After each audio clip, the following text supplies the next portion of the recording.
What is going on? Welcome to No Chill Promos. How y'all doing? Hope you had a blessed weekend and to a blessed Monday for watching this. And before I get into this review for NXT's No Mercy, which I have some few things to say about this fucking pay-per-view, but we'll get to that in a bit. But first, I just gotta give a shout out to all subscribers to the channel and to the followers on the Rumble. At 120, 80 more, I'm gonna drop that other 5 through 10 favorite wrestlers of all time list. Alright, looking forward to doing that video, man. Until I get there, still got plenty of shit I gotta drop. Alright, a lot of shit. And now that I'm doing reviews weekly, I'm gonna be even more behind. Alright, so it is what it is. Alright. So, without further ado, let's get into this.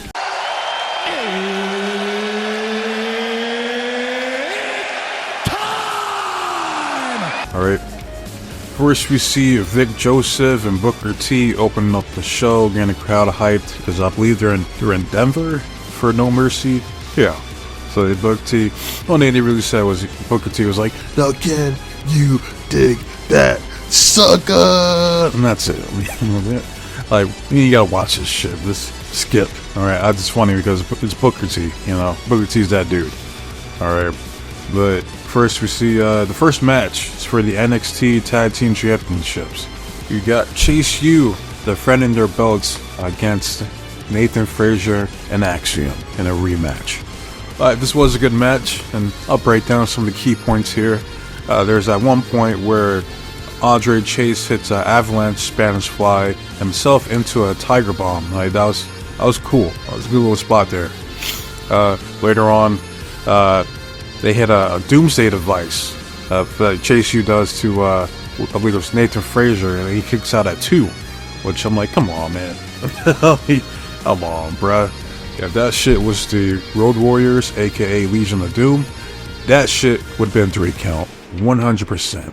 Oh, what a rush. You know what I mean? Alright, but later on, Axiom accidentally hits like a drop kick to Nathan Frazier by mistake, so kind of teasing like dissension between the two, even though it doesn't happen. I tell you that right now, it does not happen. You know what does happen? Axiom cashes in his receipt and gives Andre Chase an avalanche Spanish fly.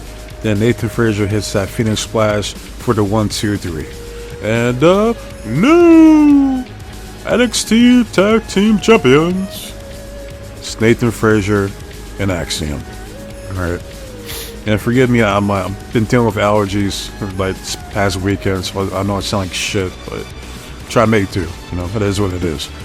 But yeah, a few things here is why? I mean, like this, that's the first question.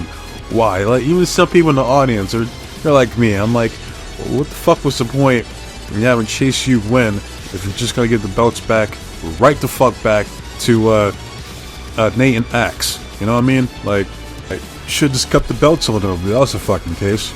Like, here's a perfect example of bad hot potato booking. Alright, it could be good in the right circumstances. This time, this wasn't it. Absolutely not. But after the fact, we see Chase U all in the ring together. They're about to leave, and then we see Ridge snap her way. Completely loses it. Goes psycho. He attacks Riley Osborne and Duke Hudson, gets him out the ring. Andre Chase is like, buddy, what's going on? And then he clotheslines the shit out of Andre Chase. And then pay attention to Miss Dia Hill in this segment right here, because she did a good job of selling it, because she was the one that brought in Ridge in the first place to Chase U. So now she feels guilty. And it's like never in her wildest dream did she expect for this to happen. That kind of shit. So good job from her. Good shit. Alright, but to end this segment, we have Ridge. He does like military press. He throws Andre Chase out the fucking ring near the announce table. He then picks his ass up and hits the Rampage DDT that Paige does, or aka Saraya.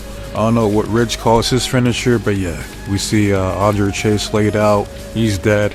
he's done. All right, it's over. And he gets put out on the stretcher.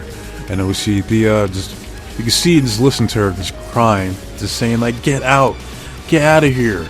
Like, why would you do this? Just completely selling it. This, this atrocity that Ridge has committed against Chase U.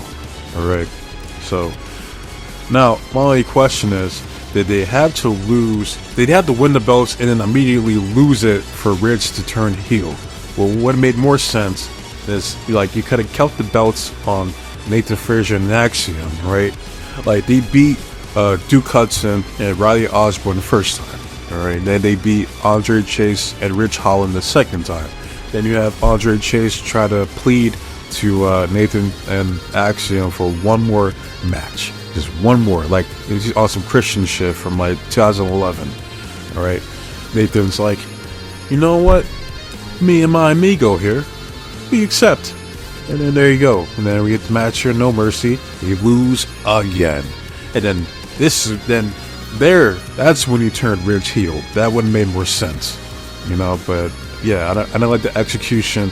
If this was the plan to turn Ridge heel, it doesn't make any sense to me. It's fucking stupid, right? Stupid. But the crowd did react to it to the point where they said, "One more time, one more time, one more time." They wanted to see Andre Chase be crippled. Like, oh, that Denver crowd was ruthless. Like, my goodness. They wanted to see a fucking fatality, man. Crazy shit. But yeah, that's all that happened here, so we move on. Next, we see Jada Parker coming into the building looking fine as hell. And I'll say this right now, ain't no way Jada is winning here tonight. It ain't gonna happen. That's why it's like, there's no point in me getting upset or angry. Like, as much as I want her to win, and trust me, I do, because I want anyone, and I do mean anyone, to be the NXT Women's Champion that's not Roxanne. Alright? But it ain't happening tonight. So, why they want to defeat her to Roxanne, I have no fucking clue. Alright? It's like, that Will of Ice fine ass ain't going over, Jada Parker's fine ass ain't either. Okay? That's just how it is. Because next we see the current NXT Women's Champion, Roxanne coming into the building. Awesome. And she had that look, that I'm going over face. That's that look. 100%. But we move on to the next match, and that's a grudge match between Zachary Wentz versus Wes Lee. Right, Zachary comes out rocking the X Division title that he won at Emergence this past Friday. Big ups to him. Even though I wasn't expecting it, I didn't think they were gonna fuck over Speedball that soon, honestly. But hey, man, it is what it is, man. It's a good visual to see the X Division title on NXT. I'm not gonna lie. Okay. So next we see Wes Lee coming out looking confident. You know, who I had him going over in this match, you know, on some heel shit, but I'll get to that in a bit.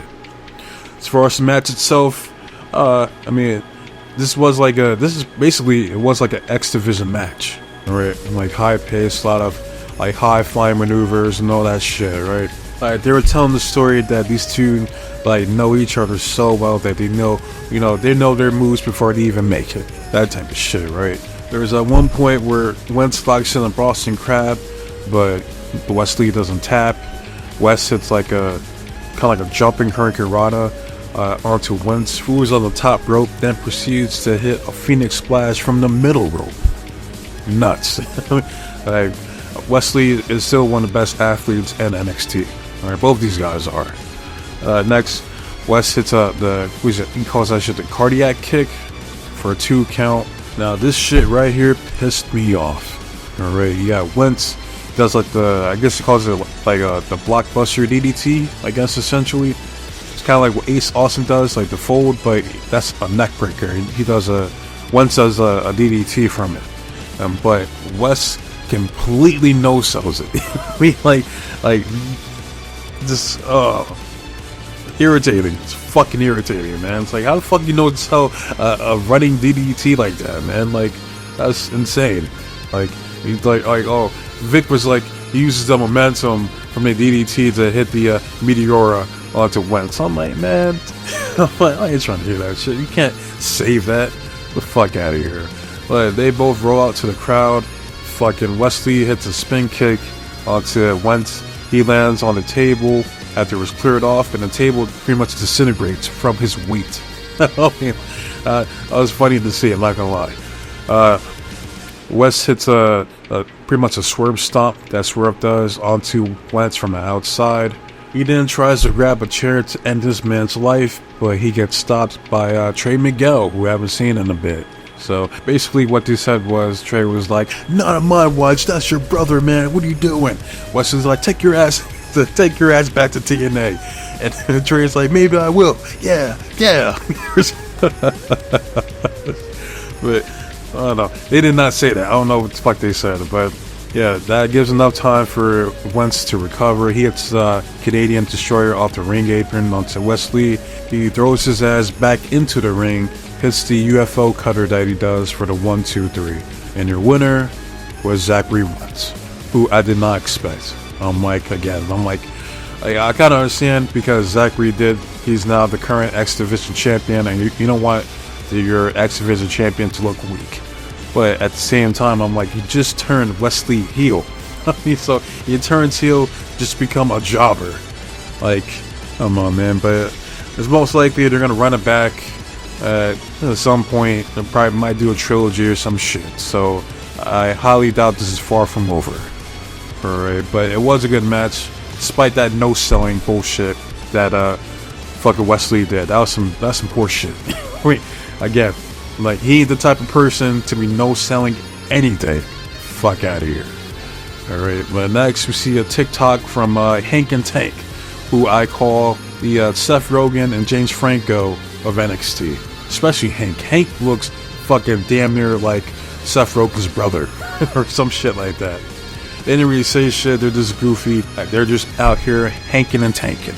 Alright? That's what I like to say.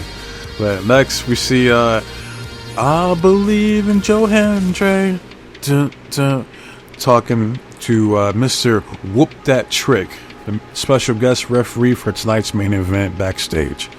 Alright, and Trick was like, "Hey dog, you know I'm gonna be the special ref for tonight's match. I'm gonna call it right down the middle." And then Joe was like, yeah, and I'm a man of my word. Once I capture the NXT title, I'm gonna give you the first title shot. Trick then says, "Sounds good, dog. I believe in Joe Hendry." But now we move on to the next match, and that's for the NXT Women's North American Championship, with the challenger Wendy Cho going up against the champion Kalani Jordan. Now, this is one of those matches that it's hard for me to get into, because I already know off rip that Wendy ain't Wendy here. Alright, and they kind of fucked things up. What would have made more sense is they brought in Rosemary as to be like subservient to Wendy. What they should have done is bring out Rosemary here, like have her be kind of like the mouthpiece for Wendy Cho, because your champion has to be able to cut promos. Alright, and you have yet to see this version of Wendy like say anything. Right, like she speaks through her actions. I understand that, but you know, for a champion, they had to talk. Right, so Rosemary could have been the mouthpiece for Wendy if they were going to put the belt on her. Like, I would have loved to see it, honestly. Like, they could have like saved Rosemary for tonight. Right, they booked the match how it went here, and except for this time, you bring in Rosemary as a surprise, and the crowd would have lost their shit. That would have been a huge fucking pop for Rosemary. She hosts fucking Kalani Jordan, and then you got the new North American Women's Champion, fucking Wendy Cho. Oh, and there you go. But that didn't happen. I think they might be they're taking a different route from what I'm hearing, for what I've seen later on in the show. Alright. But for us, the match itself, it was pretty decent. You know? Despite me not getting into it, it's like, these matches is hard for me to suspend my disbelief, man. You know what I mean? Like, both these ladies went out there, they did their thing. especially Kalani. Like, she's arguably one of the best athletes down there in NXT currently with some of the shit she's doing. Like, definitely takes inspiration from RVD with like some of her moveset. There's at one point in the match to where Jordan hits like this jumping tornado DDT off the rope that Naito does, but she locks in the hold still and jumps up and does the X Factor and gets a 2 count. Alright. There's another point where Wendy Cho does a power bomb into a full Nelson slam, gets a 2 count. There's at one point in the match, Vic on commentary was acting like like Wendy was possessed. She was on some Undertaker shit. Kalani said fuck that and started kicking her head in like she's Bryan Danielson. Alright. Later on in the match, Wendy locks in that submission that she does, and kind of looks like a Cobra clutch. I'm not sure exactly, but Kalani doesn't tap out. So the finishing sequence was Kalani hits like a handspring flatliner, does a 450 splash, and finishes her off with the split-legged moonsault for the 1-2-3. Alright, and still the NXT Women's North American Champion, Kalani Jordan. Right, after the match, we see Wendy Cho sitting up Undertaker position, looking at Kalani, but little does she know, but right behind her was the lovely, the sexy Tatum Paxley, who comes in, puts her ass to sleep with a dragon sleeper. Alright, then she puts her little doll on top of Wendy's pillow, and setting up the match for this Tuesday on NXT. Next, we see footage of Andre Chase being put into an ambulance with Dia Hell right beside him. Then we see Ridge, or I don't know the chick's name, but she tries to interview Ridge, and Ridge just gives her a smirk and walks away. So, probably going to hear from him this Tuesday on NXT. But we move on to the next match, and that's for the NXT North American Championship. We got the challenger, the Don of NXT, Tony D'Angelo, went up against the ruler of NXT, the current North American champion who's undefeated in NXT, Mr. Oba Femi. Alright, one of the matches I was looking forward to watching the most. Alright, this was a good match, I must say. Tony did get a great amount of offense in on Oba. Oba was selling for Tony. Alright, Tony did like a face buster using the ring apron to Oba. He did an overhead belly to belly suplex. He did a perfect plex, and he even did a electric chair slam to Oba Femi, really showcasing his strength in this match. But Oba said, fuck this. He goes on the outside. He confronts Luca. Luca was like, get your hands off me. Get your hands off me. Meanwhile, he did that to steal his crowbar because he assumed that apparently all Italians carried crowbars with them. Alright, which I'm joking. Alright, like the spot didn't make sense, but hey, it is what it is. Alright, Stacks starts to stop him. Oba then hurls this dude over the barricade. He does a big boot to Luca, which gives enough time for Tony to recover. He hits like a drop toe hold to Oba into the steel steps. They get back to the ring. Tony hits a spear for the first time onto Oba for 2 count. And that's the first time I see him do that, but it's a pretty good spear, I must say. Better than the Edge. Better than fucking Edge's spear, fuck's sake. Oba hits the pop-up powerbomb for a 2 count. Tony hits a spine buster for a 2 count. But then Oba says, fuck this, playtime is over. Alright, so he hits the running European uppercut that he does. Hits a powerbomb onto Tony, then follows it up with a sit-down powerbomb for good measure for the 1-2-3. And still undefeated, the NXT North American Champion, Oba Femi. And then we see Tony D'Angelo looking disappointed, looking defeated, right there on the ring apron. But it's like, hey man, you lost for the greater good. Alright, I need Oba Femi to be undefeated. Alright, if Asuka can be undefeated in NXT, there's no fucking reason why Oba Femi can't be undefeated also. Alright, to my knowledge, I don't think there's any man that has been undefeated in NXT. So why not have Oba Femi be the first? And that'll give bragging rights to fucking Shawn Michaels, this fucking egotistical ass, over Trips. You're like, oh yeah? Well, I had a black man be undefeated in NXT, something yo ass didn't do. You know, I'm just saying. But next we see the special guest referee for tonight's main event, Trick Williams, whoop that trick, confronts the current NXT champion, Mr. All Ego, Ethan Page.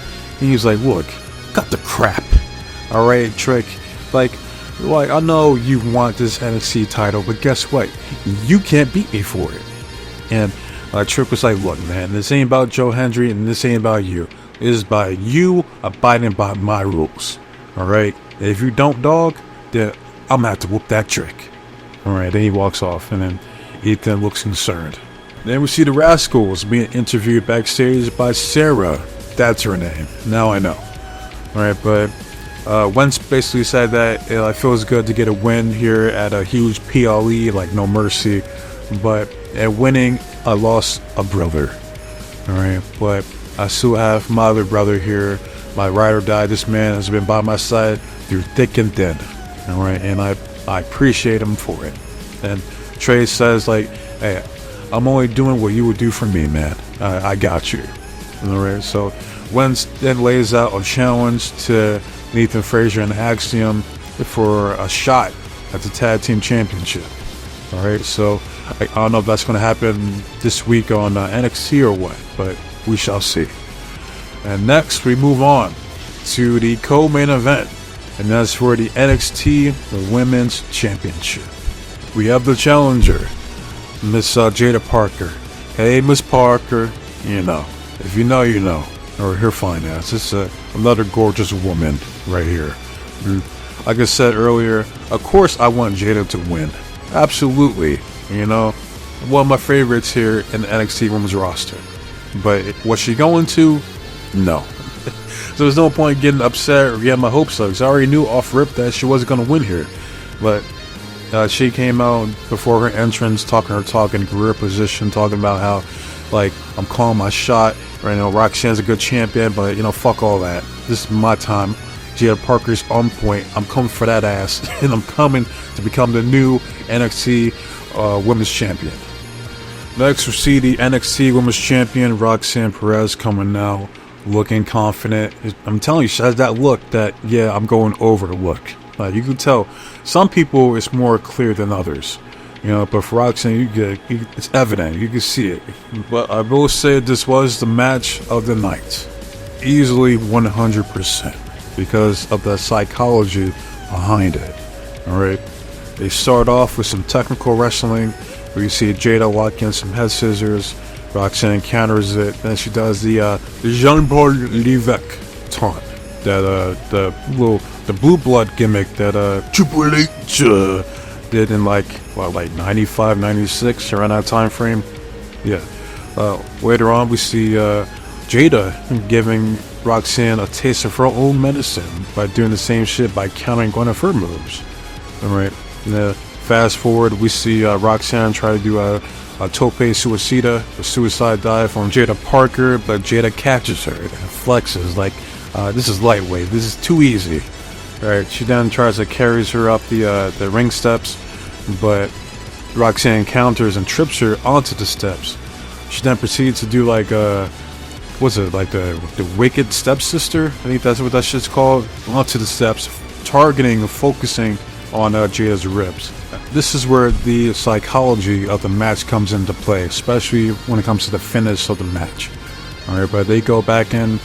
Fast forward, we see Roxanne do the cupcake drop, move that fucking Jada Parker does, where like she has them hanging on the middle rope and she jumps up and lands her ass, all that cake back there onto the midsection, basically the torso. Roxanne proceeds to mock her afterwards, but Jada has enough. She then picks her ass, powers her up, and hits like a sit-down powerbomb for the 2 count. Alright, she then follows up with a spine on the pine, spine buster for a 2 count. She then sets her up and does what I like to call the yeah drop. You know what I mean? She then tries to power her up for like a gourd buster, but she collapses, selling her ribs, and that's where that psychology comes in. All right, that's the shit I appreciate. That's the shit I look for. All right, selling that she might have like some broken ribs at some point, but she's able to recover. She hits an inverted suplex onto Roxanne, but Roxanne follows up with a crossface. All right, Jada doesn't tap, and then she switches. She does like some garbage, weak ass looking elbows to targeting her ribs, and switches like the Rings of Saturn or the brutalizer that Pac does. But Jada counters, picks her ass up. You see her flexing again, saying like, again, she did say she was on point tonight. She said that she let y'all know, and she was. All right, she hits a Samoan drop.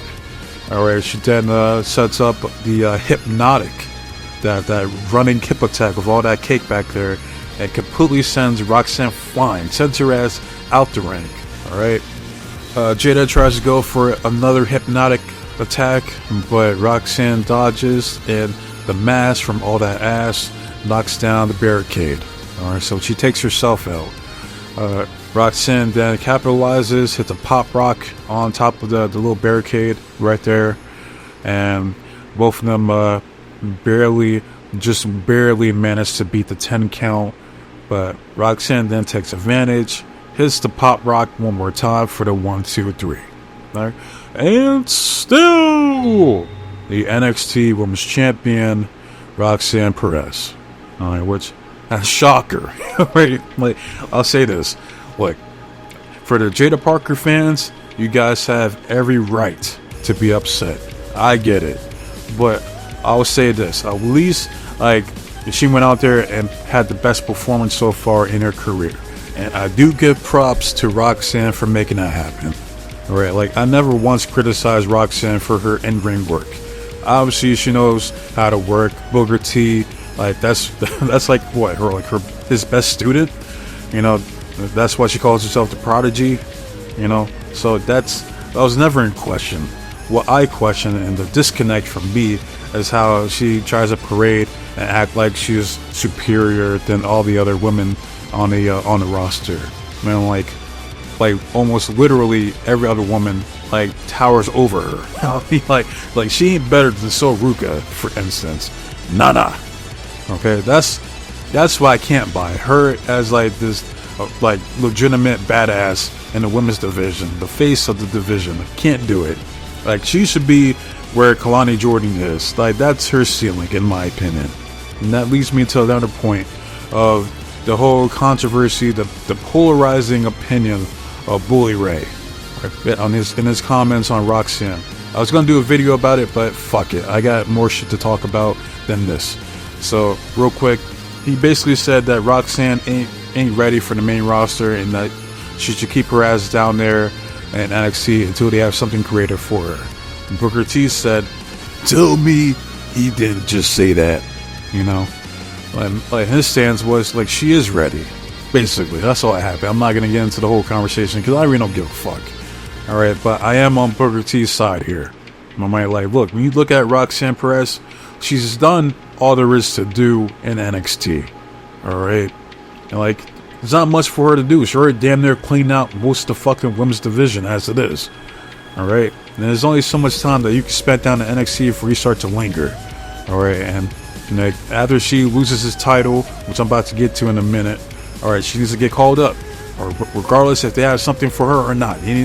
Like Pete Dunne says, figuring it out, right? Figure something out for her. So yeah, I'm with Booker on this. All right, she's been down there for NXT too long. I think you don't want to enter that Johnny Gargano territory or Adam Cole where you're just down there for too fucking long. All right, fuck all that. All right, I don't want that for Roxanne. But getting back to the match, we see Roxanne smiling, you know, somehow like beating the odds once again, proving all the haters wrong, and then we see the lights go out. All right, and I see a bunch of mist from the entrance, and then we see the arrival, the debut of Julia. All right, now I'll say this right now: if you don't know who Julia is, you're about to. You're about to find out. All right, this is one of Stardom's and Mari Gold's best talents. All right, I've been watching this woman for like the past like 2 years.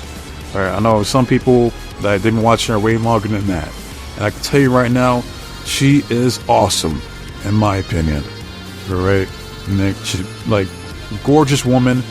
She obviously can work her ass off in the ring, better than fucking like 80% of the roster, like in the WWE, the women's roster that is. All right, and she can cut a promo. Like as far as her English, I mean that's yet to be seen. Like I've seen her in interviews and she's decent, but I think she's working on it because she is Japanese and Italian, if I'm not mistaken. You know, she's always says like she'll cut her promo in Japanese and then she'll end it with like arrivederci in Italian. All right, like I'm not saying like she's a great promo because honestly, like besides Jada Parker's like the best promo in that fucking women's division. Honestly, all right, I'm not saying she's better than her, but she could get the job done on the mic. At least I hope so.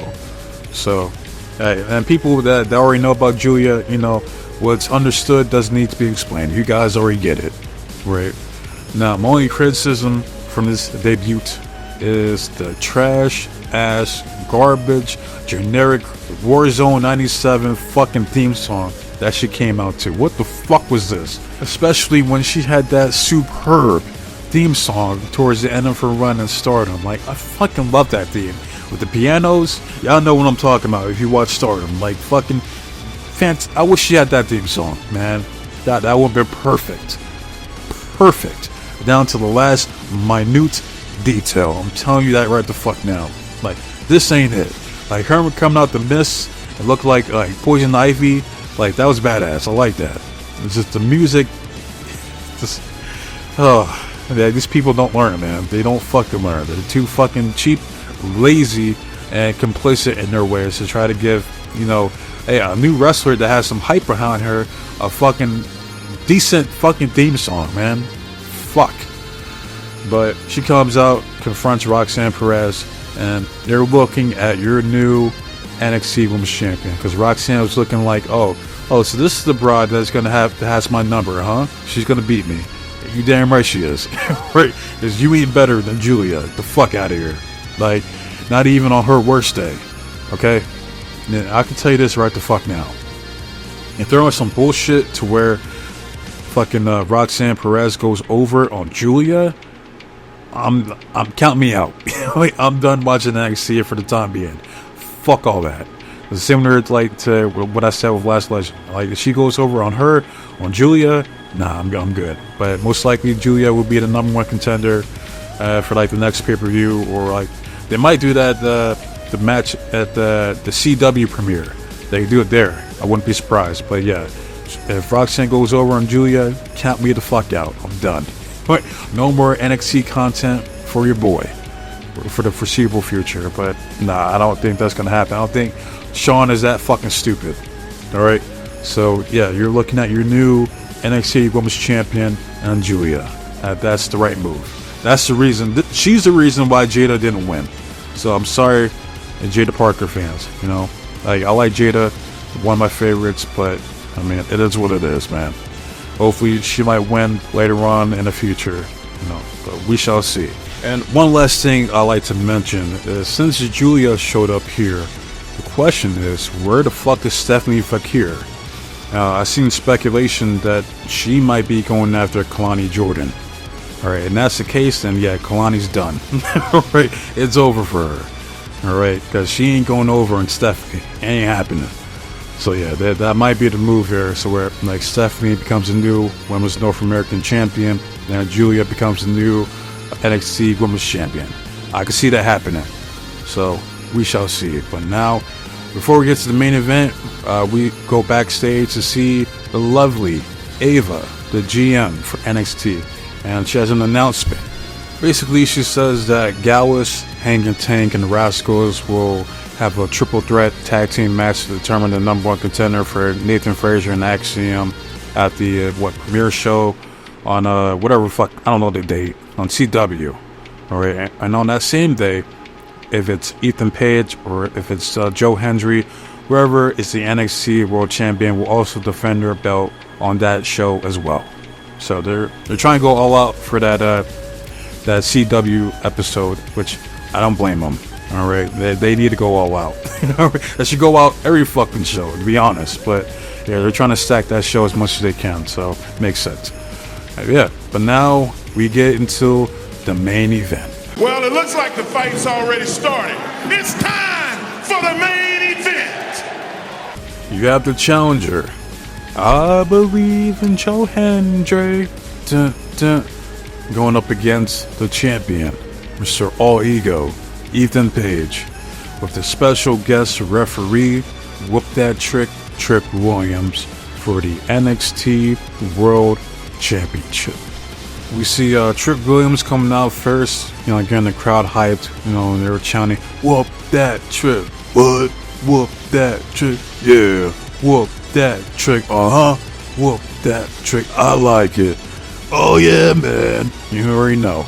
Alright, next we see Joe Hendry coming out, and you could tell that Denver believes in Joe Hendry. Alright, wish I could say the same for NXT management, aka Shawn Michaels. Alright, but next we see Ethan Page back there talking about how he's gonna do what he's been doing.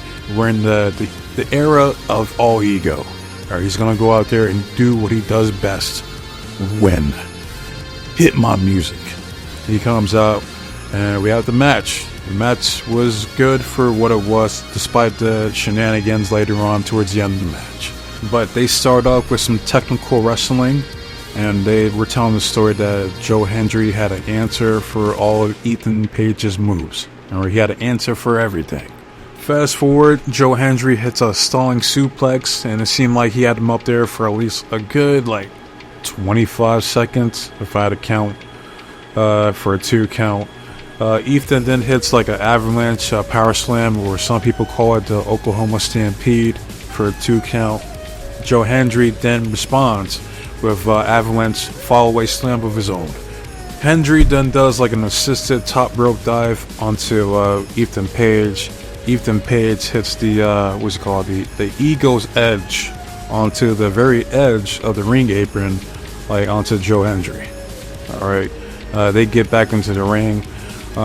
Joe manages to fight back, and he hits a razor's edge of his own. Alright, or a 2 count. He then picks him up, powers him, hits the standing ovation, but unfortunately he can't get the 3 count because Ethan Page's leg was underneath the rope, the bottom rope. Alright, Trick see that, he tried to convey that to Joe, hey man, his foot was on the rope, man. We want me to tell you, you look at it, look at it. All right, but Ethan gets up, he shoves Joe Hendry into Trick Williams, and then we get a ref bump. And I was laughing because you got Trick acting like he's one of the referees that have the 1 HP. You know what I mean? One little weak ass shoulder block wipes out fucking Trick from almost the rest of the match. Damn near. Alright, but Hendry tries to take advantage. He hits a schoolboy on Ethan Page. Ethan kicks out at 2, and this was after Ethan brings in the title, into the ring. But he hits a snap DDT on top of the title onto Hendry. And this would have been the finish of the match, as referee was almost counting to 3, but you see Trick Williams slides in and stops the referee. Ethan Page gets pissed. He confronts Trick. He's like, "What the fuck, man?" He's like, "I had it won. What are you doing?" He's like, "I'm the referee." And then he tries to punch Trick, but Trick dodges, and he knocks out the other referee. So he's out. But his one HP is done. It's over. Now, while Trick was concerned with that referee instead of being concerned with the match, Ethan Page takes full advantage. Hits a low blow on Joe Hendry. He picks his ass up. Hits a nasty Ego's Edge, because the way that Hendry sold it, it was yeah, this is it. It's a done deal. Where Trick counts 1, 2, 3.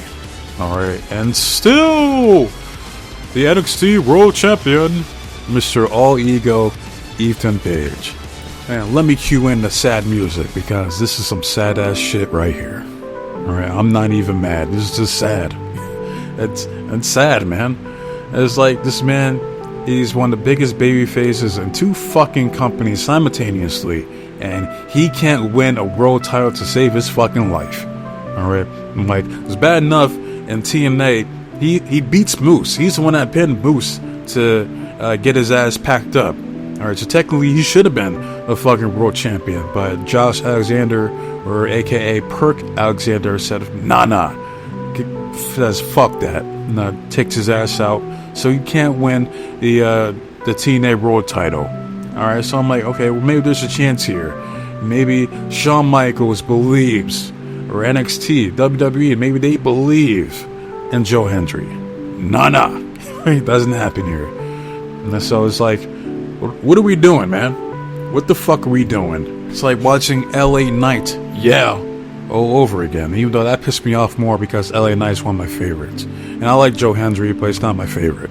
You know what I mean? But it's like the guy's over as shit, man. And you gotta capitalize off of it.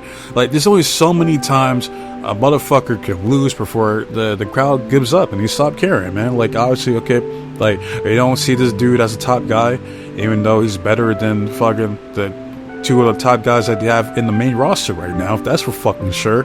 But nah, this is like, I don't know, man. Like, I don't know. All I know is that this is fucking sad, and I do feel sad. My heart goes out to the Joe Hendry fans, man. Like, you guys are going through it right now. Hey, let's say somehow do like a rematch or some shit because of the shenanigans with the special guest referee or trick. Maybe do like a triple threat match. Maybe. I could see them doing that, but I don't fucking know, man. All I know is that, like, I wanted Joe Hendry to win. He didn't win, and Denver believes in him, but apparently the creative doesn't. So that, and then after the fact, we see YXB Pete Dunne coming out, attacking Trick Williams. He has the bitter end on him, takes him out, and then we see Ethan Page laughing at him and telling Pete Dunne, it's like, hey, you can get it too. I mean, I ain't afraid of you.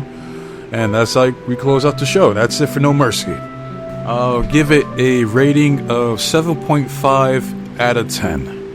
In my opinion, the weakest show this weekend out of Capital Collision and what was the other show? Fucking Emergence for TNA. But yeah, good matches. Just some of the wrong people went over. Like, I would have loved it for Jada to win here. Like, hell, like, I would have loved it for it to been Jada. Like, yeah, Julia confront fucking Jada Parker, man. Like, now you're cooking. Like, that's what I want to see. But nah. We got to keep the title on fucking Roxanne, man. Garbage. It's garbage day. Okay? Fuck that. And then fucking Joe Hendry, I don't want to say he's buried just yet. I can't. I'm not going to go that far. But it ain't looking good. I can tell you that right the fuck now. Someone said that he should go to AEW. I'm like, for what? Well, so he can fucking lose to Bryan Danielson? Like, you think he's gonna put him over? Nah, it ain't happening.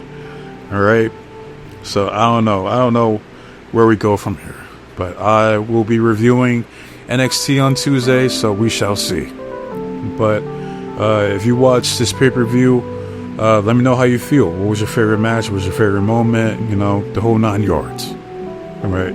Love it, hate it, comment, subscribe to the channel. It's all the same to me. I just want to see the engagement and the feedback from you guys. That's why I do these videos in the first place. So before it's my next video, I'm going to be doing a review for Monday Night Raw, as I always do.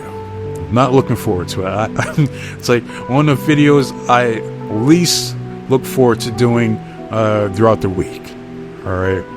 But I do it for you guys.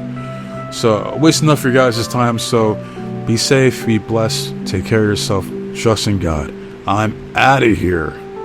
Till next time, adios.